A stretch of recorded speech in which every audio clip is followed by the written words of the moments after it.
I'm going to show you a quick and easy method to make a Google Forms in under 1 minute, so better keep watching. So first we're gonna access Google Forms.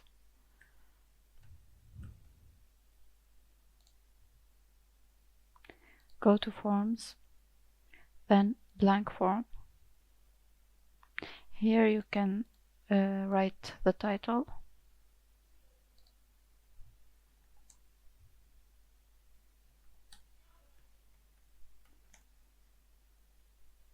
the description,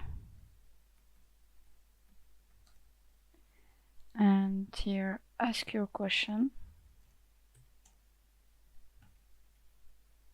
And if you can add another option, or you can rename the option yes, no,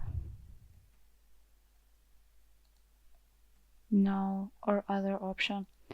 If it's multiple choices, but here it's a yes or no question, so we're gonna take the checkbox. Let's add another question.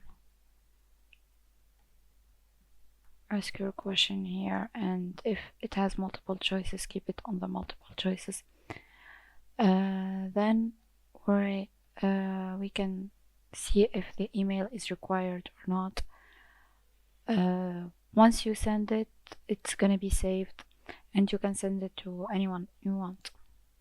I hope this guide was helpful. If it was, please consider subscribing and liking the video. Thanks for watching.